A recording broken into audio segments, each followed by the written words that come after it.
of all the things that you have tried when it comes to generating new listings and getting clients, what have you found to be the most effective?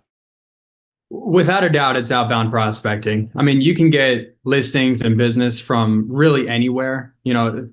I would say anything works if you're willing to work at it. But if you're an agent and you need to get business right now, there is no more direct path than just picking up the phone and making calls, whether that's for sale by owners, expired listings, for rent by owners. There's a million ways to do it. But outbound prospecting, to give you the short answer, that there is no better solution. And is it fair to say that, like most agents, you have been distracted by the woman in the red dress to perhaps try some other things? Of course. Yeah. I mean, it's all around us, right? Like people will tell you, oh, you got to work by referral only, or, oh, no. Social media is the only way to get business, or this, or mailers, or this, or that, door knock, whatever it is. But in my experience, I mean, maybe someone in here's had a different experience, but in my experience, picking up the phone and just reaching directly out to people who say, hey, I want to do business right now, there is no better way. Any other avenue, you're kind of banking on hitting the right person at the right time. I call it unicorn hunting. Whereas you can just go after the people that are literally telling you, hey, I have a need right this second, whether that's a for sale by owner or an expired, that they need to do something usually pretty quickly. Yeah, no doubt. Okay. And so, out of curiosity, so how long have you actually been in real estate? Not a very long time. I got licensed in April 2023. Okay. So about 2 years, call it roughly. Is that right? Yep. Just okay. about. So I want to tell people kind of your journey in real estate. So when you first got started in the business, what was the most difficult? I mean, what were some of the things that you were trying, and what were some of the things that people were telling you that you should be doing to generate business? Because I think you started off on a team. Is that right? I did. Yeah. And I'm still on a different team now, but I would say the most difficult thing about getting started in the real estate business is kind of like you said, like not only is there a woman in a red dress, there's 100 women in red dresses all around you, right? And it's like, well, which one of these is going to lead to business, right? In real estate school, they teach you a whole lot of things. Like I can tell you, how big an acre is. I can tell you what a township is, but they don't really tell you how to go and get business. And where I think a lot of people mess up is they don't treat it like a business. And that's what it is at the end of the day. Like a lot of people, I think they play real estate when it's a job like any other, right? But the only difference is usually you don't have someone over your shoulder telling you, hey, Daniel, it's time to get up and go to work. Hey, you got to make calls. Hey, you got to do this. You got to do that. Maybe you have a broker that's a little more hands-on than most, but even if your broker's hands-on, at the end of the day, it is up to you. All of us are 1099, unless there's some exception out there. Every single one of us literally is our own business. And I think that one of the biggest challenges is figuring out how to navigate that, because there's so many distractions out there, like you're talking about, and just knowing where do you put energy, right? And there's also, like, on top of that, there's so many different ways that people are making money that are legitimate. Like there's people out there that are killing it only working with rentals. Other people are just dominating, but they only work with land or farm and ranch or condos or luxury or this or that. And so finding out, like, well, where do I put my energy? I think that's the most difficult thing. And what I was guilty of in the beginning is I tried to do everything. I was just like, if you're playing baseball, it's like you're the batter. Any ball that the pitcher throws, you're like, ooh, swing at it, see what happens, right? But learning how to pick your pitches and swing the bat at the ones that make sense, that's what I found to be the most difficult thing, is not getting stuck in this cycle of like, well, where's the next shiny object? Like what? Maybe I need to go do this today. It's like, no. Have a plan and just follow the plan. Yeah. So I'm curious, of all those things and all those shiny objects that we all get distracted with, how did you, and I'm genuinely curious, like how did you land on you were going to build your business through direct outbound prospecting? Because although it is really effective, it's also probably the most difficult path for most agents. Yeah. So how did you land on that? How did you come to terms with, hey, this thing works and this is what I'm going to do and this is what I'm going to get really good at? And really quick, and we'll get right back to the video. But here's what's interesting. 80% of the realtors that watch videos on this channel are not making $100,000 a year. In fact, most of them tell me they feel like under paid Uber drivers. They're burned out spending their nights and weekends chasing flaky buyers all over town. And as a result, earning less money now than they did before they got into real estate. And if you're in the same boat, I'm going to invite you to actually do something about it. In the description right underneath this video, there's a link for you to schedule a private one-on-one Zoom session where we'll map out a custom step-by-step action plan for you to start earning a minimum of $10,000 every single month starting immediately, which means no more working nights and weekends, and the roller coaster of income can finally come to an end. And no, I'm not going to ask you to buy crap leads that never convert. I'm not going to ask you to post 10 times a day on social media. And I'm definitely not going to ask you to beg your friends and family for referrals. Nope, you're just going to get the exact step-by-step framework that I've used to help over 6,000 agents earn a six-figure income as a listing agent. And so obviously there's only so much time in the day. I mean, we can't do these Zoom calls for everyone, but if you're serious about your business and you're ready to make a change in your business, click the link in the description to get started. Well, to be honest with you, I kind of started at an unfair advantage maybe because the previous 5 years of my life, I was doing door-to-door sales. I was in the roofing business before I did this. So, cold outbound prospecting to strangers, that's pretty much all I've known for, I guess, coming up on 7, 8 years now, right? And so it was the most natural progression to what I was going to do. And I realized, what kind of workload it takes, what kind of output it takes for the input that I wanted, right? So I would say like what made me decide like, yeah, this works in real estate too, is just like one, seeing the results faster than anything else that I was doing. And two, just like having come from that world, like people will tell you, oh, door to door is dead, or oh, cold calls are dead. No, they're not.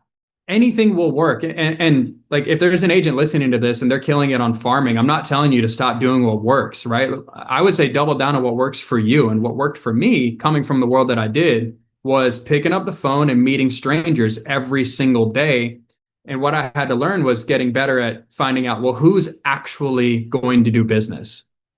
Yeah. And we're going to break down your entire business in just a second. So I want the audience to hear kind of your journey on the first team and then why you left that team to join this team and what that was like as a new agent, because I think it's safe to say that this business can be lonely, especially if you decide, well, I'm going to do exactly what you just said, which is I'm going to pick up the phone, I'm going to prospect. You kind of are like the weirdo. You're like the weirdo on the team. You're the weirdo in the office. And people will judge you, they'll talk like, look, you see that guy, he's like making phone calls. It's so weird that real estate is the only sales industry where prospecting is a weird activity. Every other industry, to your point, it's normal, but in our industry, realtors don't sell that many houses, right? So it's weird to see agents that are productive. So tell us about your first team and then tell us what ultimately led you to your new team. Yeah, so my first team, I mean, I want to be very clear. It was great. I had a fantastic mentor. She was somebody that knew a lot about the real estate business. Like that woman to this day knows a contract better than anyone I've ever met. And so I couldn't have picked a better first mentor, somebody to, really show me the ropes and, hey, this is actually how you do the business of real estate. What ultimately I decided though was that, let me back up a little bit. When I started to find a little bit of success, and I want to really make sure I'm clear, a little bit of success, like I would get a listing, I would close a deal. I noticed that a lot of the agents at the brokerage I was with at the time, like, oh my God, Daniel, you're doing so good. When really I'm like, dude, I'm like barely paying my bills. Like this is not it. And so no disrespect to the previous team in brokerage, which I'll leave unnamed. I decided I needed to be around the next level, right? Like I trained jujitsu too. And when I was talking to one of my friends, because this was not a decision that I made easily, I had a good split. I had a good team. I liked my team. We talked about it. I mean, you helped me a lot with it, right? But what one of my friends who I asked, he's like, well, dude, if you're training jujitsu with white belts and blue belts all day, how much better are you going to get? Where if you could be in a room with brown belts and black belts only, well, then what? And that's ultimately what I decided I needed to do. I always kind of wanted to branch off into luxury, which is what I'm getting my foot in the door of right now. And I decided that I needed to be around people that were doing it. I wanted to be around people that really just inspired me. Like when agents around me are doing 50, 60 million a year, and I'm over here like not anywhere close to that. I'm like, well, gee, I want to aim for that, right? Yeah. So that's really what it comes down to. Maybe I'm too competitive for my own good, but I needed people to compete with. Like, I don't want to be told how cool I am just for closing a deal. Like, that's what we're supposed to be doing, right? Yeah. Totally makes sense. So just to be clear again, yeah, not to take anything away from your first team. I think they gave you a great foundation. You learned a lot, Hmm. but you quickly became, and if I remember correctly, I mean, you were the only agent on that team that did direct outbound prospecting and quickly became the top agent on that team. And you said, well, I need to Yep. surround myself with other agents who are doing more than me. So I have to go and level up. Is that fair? That's exactly fair. And that's really what it is. Yeah. And I mean, I have so many questions on that, but for the audience sake, we'll stick on the tactical side. So let's talk about what the business looks like right now in 2025. So what lead sources, and I know you tried many different ones when it comes to outbound prospecting, but where are you finding the most success? What lead sources do you find that convert the best for Daniel? You know, I'm a bit of a one-trick pony. Like I've tried a bunch of different things, but I keep coming back to for sale by owners and expired listings. And if I had to rank order those, I would say expireds are really my bread and butter, and then for sale by owner.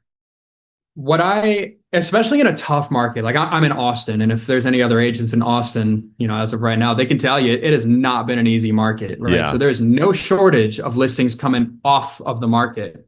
And for a long time, a lot of sellers they're holding their breath. They have their mortgages. They're like, oh, I'm not selling. I can't take a loss on this house. But life moves on. People get married, they get new jobs, they get relocated. And so the need never really stops. And I think for me, what I've just kind of landed on is I want to be the guy that you call when no one else can get it done, I right? love Like I, that. I want to be known as Mr. Gets It Sold, right? If you had a house that fell off the market, no, you got to call that guy. And that's really what I keep coming back to. Like I've started to work on more sphere of influence and referral based stuff, but to be honest with you, that's really it's a back seat, right? It's kind of like if I get another deal on top of it from a friend of mine or from my gym or anything like that, like great, I'll take business anywhere it comes. But as far as what I'm putting the most time, money, and effort into, it's expired listings and for sale by owners. Got it. Okay, great. So let's break that down. I mean, it's what we call bottom of funnel business, and to your point earlier, it's the lead sources in our industry that convert the fastest into top line revenue. Yet they Mhm. probably are the hardest to convert as well, right? You're competing with a lot of top agents, a lot of skillful agents, and so let's break down your process and how you go about this. Let's talk about your contact method. How are you talking to these people? Do you door knock them? Do you call them? Do you send them direct mail? Do you text them? What do you do to get into a conversation with one of these people?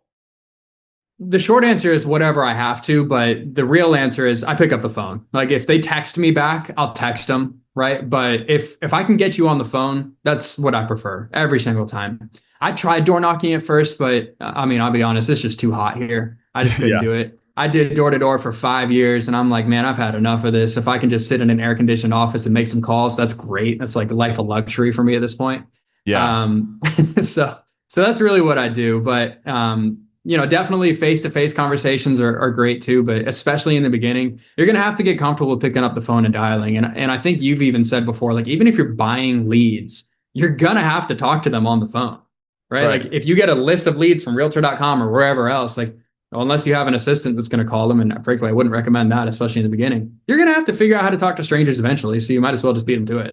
Yeah. So let's talk about the number one question that I get, which is, well, Brandon, fine. I call these expireds. I spend an hour calling them and I get one human being to pick up the phone. I can't get anyone to pick up the phone. So what have you, I mean, I know you've tried a lot of different things. You've tested a lot of things. Are there any tactical best practices you can share with the audience that's helped you to increase your contact rate? Totally. Yeah. So the first thing that I quickly realized is unless you're willing to get up at the crack of dawn and call brand new expireds, you're really not going to have much luck. Like if you get them on the phone, they're already angry. They've taken 10 of these calls today. And so really what I focus on now is so I go and follow up boss, right? I'll give you the real tactics here. I go and follow up boss. and I have different smart filters that I apply. My bread and butter, though, is I have leads that were entered into the database between 30 and 180 days ago. Those are the ones that I call the most. I'll call a new ish expired, but I usually wait a week anyway. And there's probably some agents in here like, what? Why are you doing that? Well, the reason is because I want to catch them when, one, most of the agents have stopped calling them, and two, when they're in a better mood to actually have the conversations. Some of my best conversations, by the way, are from calling people from 2023, 2022, Yep. 2024. Like like if any of you guys are in markets and like you know that like this year was really, really bad, call people from that year because they may have tried to sell, not been able to, and given up. And then you call them up. It's like, hey, would you still look at an offer on that? Oh, yeah, sure would. Right. You can find a lot of gems just from going after old expireds. That's really what I like doing Makes total because you sense. just have way less to compete with, right? Like Yeah. if you're calling fresh expireds, honestly, like half of them are telling you, well, Daniel, I'll work with you, but only on 1%, right? Or or I'll give you $200, right? Like whatever it is. I don't want to race to the bottom, and I don't want to have to compete with 19 other agents, 10 of which are using the same script as me. So that's just the method that I prefer. Yeah, makes a ton of sense. So it's like you're either going to be the first voice, and if you're not, that's what I've said. It's like you might as well not even call expireds. And to your point, a vast majority of expireds don't even go back on the market for a few months anyway. So it's like Correct. let all your competitors, battle it out, duke it out, and then once the dust settles, you're finding that those conversations 30, 60, 90 days later are where you're having the most meaningful conversations. Okay, that makes a lot of sense. And Can I then piggyback off of that real quick? sure, Do you yeah.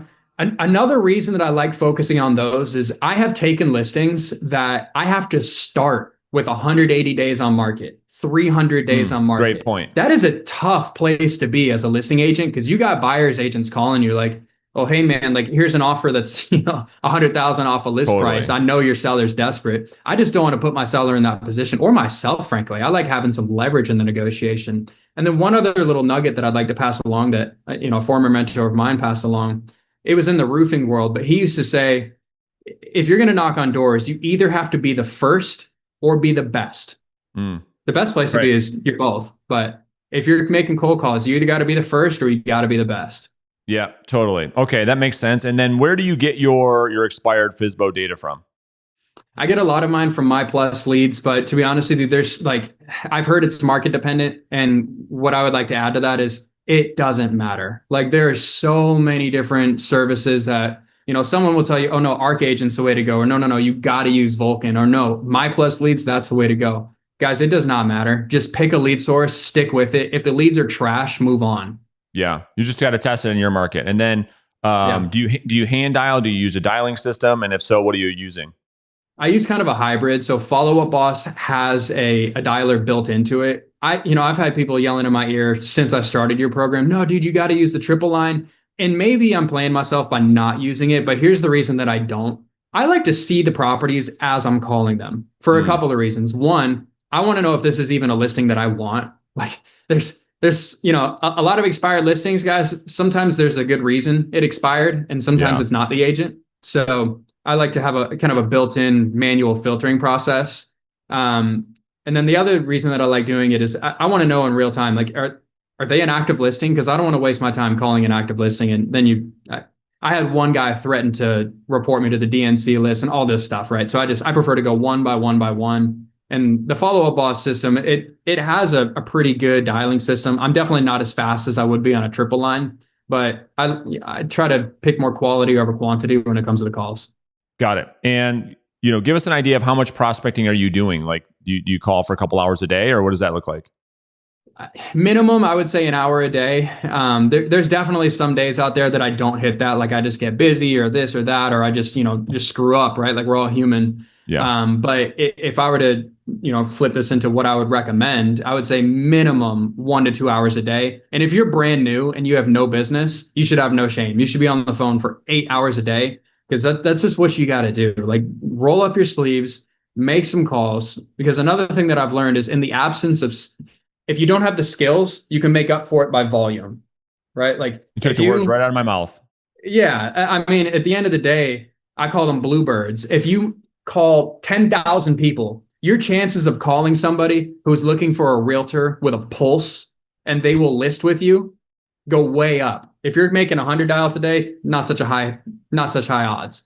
Yeah. Yeah. Okay. So that makes a ton of sense. And over time, um, your skills have gotten way better, right? And you've probably experienced this little compounding effect of your pipeline actually maturing. So as you've gotten better at this, I am curious, with the listing appointments that you set and you actually go on, are they primarily still coming from like the first contact, or are they coming from your follow-up efforts, having a good conversation, generating a lead? That lead goes into the pipeline, and through follow-up, you're generating appointments. No right or wrong answer. I'm just curious what's worked better for you.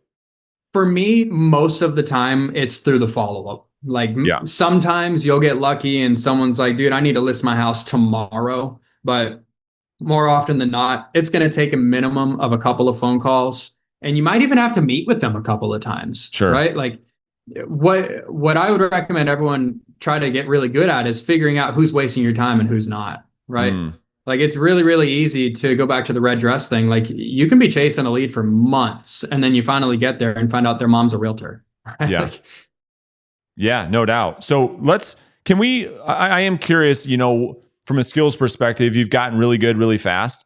Can you share with the audience maybe what it is that you say, Daniel, that allows you to set appointments with, call it an expired listing? Like, I don't know if you want to do a role play or what script you're using or how you're actually going about asking for the appointment. So if I'm watching or listening to this, I can say, okay, I can do that.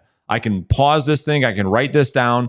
He's using it. He's setting appointments. What is it that you say that gets the prospect to say, yeah, we would meet with you. Sure. Let's see what you can do.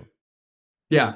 So I'll break it down like this, and I just want to keep on hitting this because I think it's really, really important for agents to learn is you don't want to swing at every pitch. Mm, Brandon, you have something called the DART framework, and I still love it and use it to this day. And frankly, I try to teach it to anyone who's willing to listen. DART stands for desire, ability, reasons, and timing. Get really good at asking these questions, and that will tell you which pitches to swing at. And then by going through that framework, it almost happens organically. If someone's yep. like, well, I really need, my job is relocating me in 90 days. Well, then you make an offer that they'd be silly to refuse. It's like, well, look, if you're not opposed to it, why don't you invite me over? We can have a conversation about what it might look like to work together. And then you can decide what to do from there. Because let's face it, you're not going to do anything unless it makes sense for you, right? Everyone's going to agree to that. So I would say just get really good at figuring out which pitches to swing at and then lead the conversation down that road. Is that helpful? Is that what you're looking for there? It's perfect. Yeah, we just talked on a coaching call yesterday. Kenya, I'm looking at you. If you go back and listen to what Daniel just said, he said, well, listen, if you want, it's no sweat off my back. I'd be happy to meet with you. Right? It's the same thing on how we get into the ask that comes across so non-threatening that people, to your point, Daniel, it's like a no-brainer. It's easy for them to say yes. So, how many, give us an idea, like how many appointments do you typically set or do you typically go on prospecting for an hour and a half per day? I would say if I set 3 to 5 appointments a week, that's a pretty decent week. I'm converting about 60 to 70% of them right now.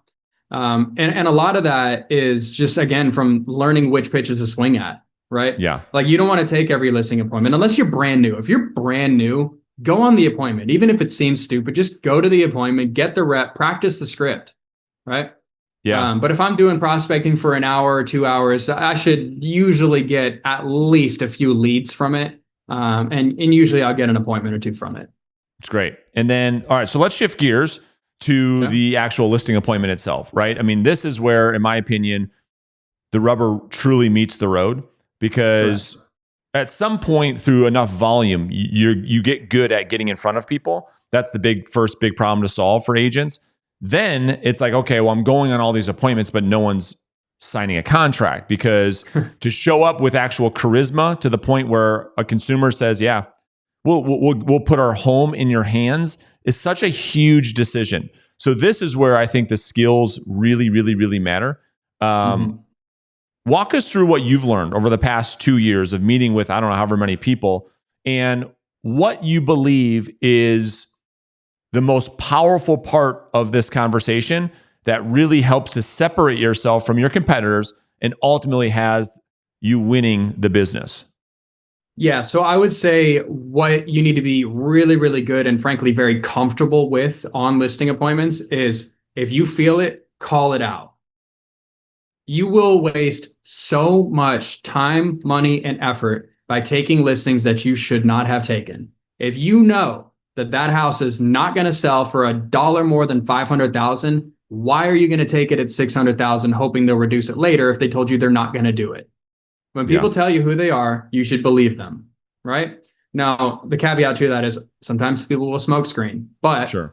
when you're at the appointment, you just need to get very, very comfortable at just telling people the truth. And that's why it's the, if I'm not mistaken, third or fourth thing that we do when we set the agenda is, hey, That's right. you want me to be totally honest with you, Brandon, right? And Yes. everyone's going to say, yeah. And be like, are you sure? Because there's going to be another agent who's going to sit in this seat and tell you what they think you want to hear so that you let them stick a sign in the yard. I'm not that guy. If you hire me, you're hiring me to sell your house, not list your house. So Just good. very, You guys see how much confidence and conviction he has? I mean, he's not attached to the outcome. He's not worried about scaring off the prospect, which is why the prospect's pulling closer. See, this is such a psychology that people just don't really get. They feel if they talk like that, Daniel, that they'll scare the prospect away. It actually brings the prospect in closer because it's not just a surface level conversation. The more real we can be with the prospect, the more we can confront them by being compassionate for their benefit, the more likability factor we have, the more trust and rapport that we build with the prospect. You agree with that? Totally, yeah. And by the way, you might scare them away. And which is the point. That's okay. Exactly. And that's okay. Yes, 100%. And another thing that I'll add, guys, is if you're worried about a deal, you don't have enough deals, period. If you're worried about this one prospect listing with you, you do not have enough prospects, period. I don't care how long you've been in the business. If you are ever laying awake at night with the cold sweats, like, oh man, I sure hope they list with me. Pick up the phone and make some more calls because you don't have enough in your pipeline. That's the indicator. Great point. Last one from me, you guys, and then you can raise your Zoom hand and I'll get you guys unmuted. You guys can ask Daniel anything you want. But to your point, you're in Austin. The market there has become very, very difficult. When it comes to not just getting listings, but to your point, getting listings that are actually sellable, that have sellers that are motivated, that are priced at the right price. What types of conversations have you had to have recently that maybe you didn't have to have in 2023, 2024 when it comes to price? So when we talk about the pricing presentation in the listing appointment, what is it that you're doing or showing the seller to get them to realize where they need to be priced? Because their expectation most of the time is, they can get whatever price they want because they're still of the mindset of 3 or 4 years ago. Yeah. The joke in Austin right now is sellers think it's 2021, buyers think it's 2008, but the truth is somewhere in the middle. Exactly right. Yeah. What I would say is, and I'll give you two answers to this. The first thing that I do to kind of get them there, if they don't understand, which honestly at this point, most sellers that I'm talking to, they do understand it just because again, I'm learning which pitches to swing at. But show them what else is out there. Tell them, hey, Brandon, if you're shopping for a house, are you only looking at one house, or you might look at the neighbors too if it's a similar floor plan? Everyone's going to, well, of course, I'm going to compare it just like you would anything else, right? And so, to be honest with you, I don't even really price properties off of what's closed. I price properties off of what's available and what is pending or active under contract right now, almost exclusively. Like I say almost that one more care. time. So now it's time to wake up. Everyone that's in the live audience, wake up, pay attention. Say it again. I almost exclusively will price properties based on what else is available, as in active listings or pending and active under contract. I almost do not care what a property sold for 90 days ago. Totally different market. That's right. Totally different. Yep. I love it. That's so great. And so last one for me, and we'll open this up. If you can rewind everything and go get licensed all over again, are there things or decisions or things you would have done differently if you could go do it all over again? Yeah, I would say I would have hired a transaction coordinator way sooner. Right. Like one thing and another thing you guys have helped me with, shout out to you and Dom. It is so easy in this business when you get a couple of contracts to lose your head and be like, oh my God, I gotta send this amendment. Oh my God, I gotta get the survey in and do this. And this business is so easy to get in the weeds. And so the more you can streamline your processes, the better you're going to be.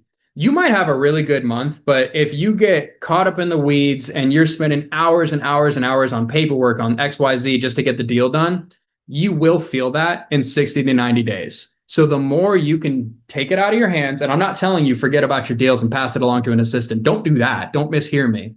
But you don't need to be the one to write the amendment and send it. You should always know what's happening with your deals. And if your transaction coordinator knows more than you, that's a problem. But at the same time, don't let yourself be in this cycle of up, down, up, down. I can't tell you the amount of times I've literally laid awake at night, unable to sleep because I'm freaking out. Oh my God, I got nothing in my pipeline. Nothing's going to close in the next 2 months. What am I going to do? Don't do that to yourself, guys. Hire the assistants, spend the money. In my market, you can hire, my transaction coordinator is fantastic. I pay her about $400 a closing and forget about it. She's fantastic. Hire the assistant. Whatever your bottleneck is, like for me, it's paperwork. I'm terrible at it. My attention to detail, it's, let's just say it's not as good as my sales skills. So find out where your bottleneck is and fix it fast. It's great. It's amazing.